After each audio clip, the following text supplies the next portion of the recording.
የከፍታ የፍካት ዓለም አዲስ ንጋት የሩህ መስከረም ረመዳን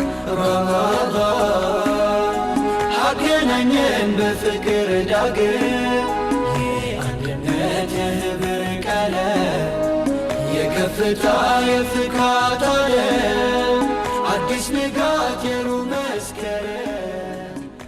ቶፊቅ ገመቹ ይባላል። አብዱልሐሚድ ይባላል። አልሐምዱሊላህ እንግዲህ አላህ ካለ ልንጾም ነው። አላህ ያድርሰን። እንግዲህ ለረመዳኑ የምንጠቀምበት አላህ ያድርገን። ቆንጆ ነው ዝግጅቱ፣ ቆንጆ ነው። መጀመሪያ ማመስገን ስላለብኝ ነው አላህን። ደስ ይላል። በጉጉት እየጠበቅን ነው። ረመዳን ቆንጆ ነው። ሁሌም አሪፍ ነው። በአሪፍ አቀባበል ነው የምንቀበለው። ሁሌም እንደ አዲስ ነው። ያው ረመዳን ሁሌ ለየት ባለ መልኩ ነው የምንጠብቀው። የዘንድሮ ደግሞ በረንብ እየጠበቅን። አልሐምዱሊላህ ቆንጆ ነው። ትንሽ ከባድ ነው። ቆንጆ ነው። አልሐምዱሊላህ ደስ ይላል። ያው የኑሮ ሁኔታው ነው። ምስኪኖችን ማገዝ አለብን። ሁኔታ ደግሞ ትንሽ ከባድ ነው። ያው እኛም በጥሩ ሁኔታ የተዘጋጀን አላህ በሰላም ያድርሰን ብለን ለመቀበል ዝግጁ ከአምና ዘንድሮ ኢባዳ ላይ የበለጠ ዝግጅት እያደረገን ነው። በአሪፍ ኢባዳ ለመቀበል ከጾሙም ጀምሮ ከረጀብ ጾም ጀምሮ ማለት ነው ቆንጆ ዝግጅት እያደረግን ነው። እንግዲህ አላህ ይቀበል። አህለን ያ ረመዳን ያ ሸህረል ቁርአን አህለን ያ ረመዳን መርሐበን ያ ረመዳን አህለን ያ ረመዳን መርሐበን ያ ረመዳን ያ ሸህረል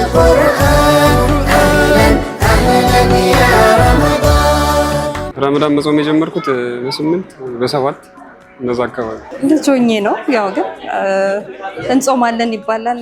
ከዛ በልተሽ ትጾሚያለሽ የሚበላውን ነገር አረሳውም። ይሰፋል ይባላል።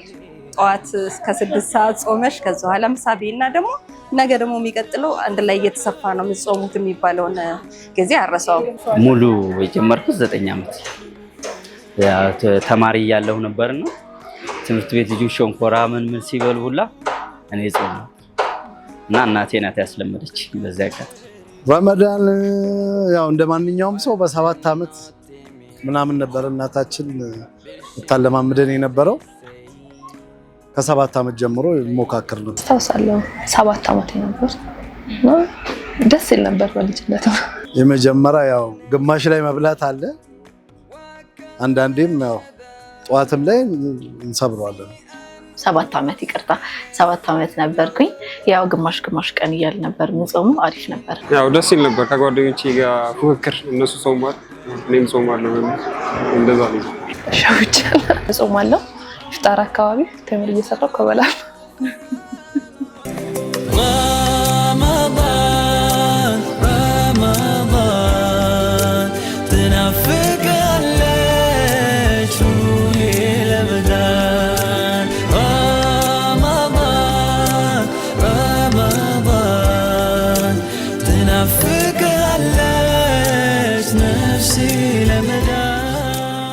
ለየት ያለ ረመዳን ያው በህይወቴ የመጀመሪያ ረመዳንን አግብቼ ሙሽራ እያለሁ ያንን ጊዜ ነው የሙሽርነቴን ጊዜ ነው የሚያስታውሰኝ እና ሁሌም ረመዳን በመጣ ቁጥር ያንን ጊዜ አስታውሰዋለሁ። ለየት ያለ የጾም ጊዜ ማስታወሰው የለም። አሁን ለየት ያለ የጾም ጊዜ የኮሮና የጾምኩት ጊዜ ሙሉ ቤት ነበር። የዛን ታይም በቃ አሪፍ ነው፣ ደስ ይል ነበር፣ አይረሳም። የገጠር ልጅ ነኝና አጋጣሚ የሆነ ከብቶች እረኛ ምናምን የሚባል ነገር አለ።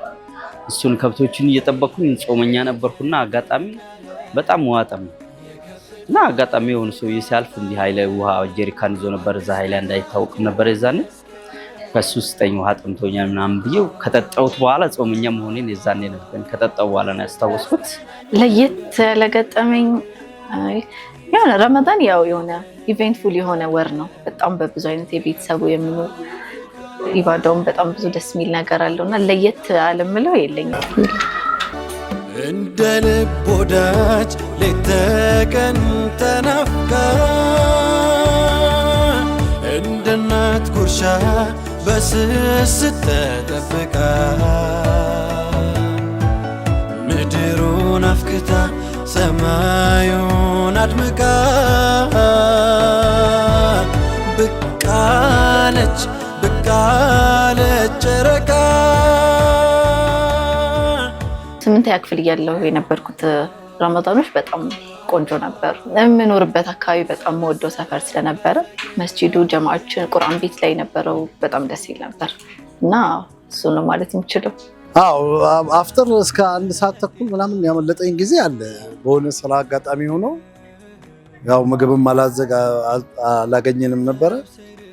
እስከ 1 ሰዓት ተኩል ምናምን ኢሻ ሊገባ አካባቢ የደረስንበት አጋጣሚ አለ። እንዴ አሁን አልመጣም። አፍጥር ሰዓት ያው ቴምር ቀምሰን ነው እኛ ብዙ ጊዜ የምንሰራው። ከዛ አፍጥር ደግሞ ያው እኛ ከ2 ሰዓት በኋላ ምናምን ነው ሰው ካፈጠረ በኋላ ምናምን ነው ሰው ለማስፈጠር ያለን ጉጉት በዛ እንትን ለማለት ነው። በተኛ ነገር ደግሞ ቴምርና ውሃ ከቀመስን በቃ እንደበላን ነው።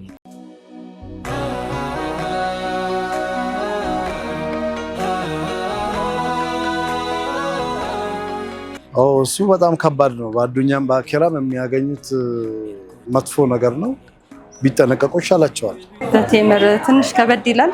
እንግዲህ እዚህ ስራ ላይ ያላችሁ ቴምር የምነግዱ ነጋዴዎች እንግዲህ አላህን ፍሩ ነው የምለው። ለሀቅ ብላችሁ ሀቅን በሀቅ ብትሰሩ ይሻላል። ያልሆነ የተበላሸ ቴምር ማውጣታችሁ እንትን ከምትሉ እንደው ለአላህ ብላችሁ ከልባችሁ አላህን የምትፈሩ ከሆነ ያንን ነገር ብታስተካክሉ እላለሁ። እሱ በጣም አሳፋሪ የሆነ ተግባር ነው እና ያው ይሄን የሚያደርጉ ሰዎች ከድርጊታቸው ቢቆጠቡ መልካም ነው። እኛንም አላህ ይዘንልን። ከባድ ነው። ያው እዛው ሙስሊሙ ማህበረሰብ ነው ያደረገው ብዬ ስለማመን ያው ቅርብ የሆነም ክስተት ስለሆነ ይሄን ነው ልል የምችለው። እኔም ነጋዴ ነኝ፣ ግን ምግብ ላይ ይከብዳል እንደዛ አይነት ነገር። የቴምር ነጋዴዎች አላህን ፍሩ፣ በቴምር እናፍጥር። ነጋዴዎች አላህን ፍሩ፣ በቴምር እናፍጥርበት ነው ብላችሁ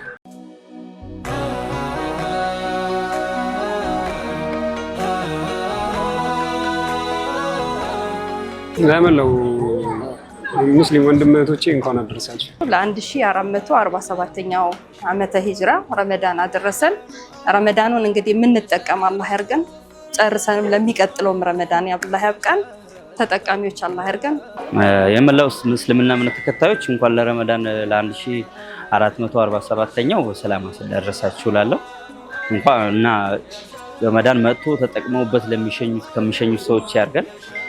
እኛም ያው እንግዲህ ለመቀበል የተዘጋጀን ነው። ሁላችሁም ረመዳንን በሰላም ለመቀበል አላህ ያደርሳችሁ። ለመላው የእስልምና እምነት ተከታዮች፣ ለቤተሰቦቼ፣ ለዓለም ሙስሊም ሁሉ እንኳን ለረመዳን ወር በሰላም አደረሳችሁ።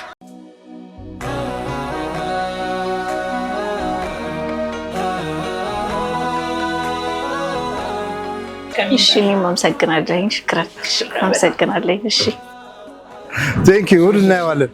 ሽክራን አመሰግናለሁ።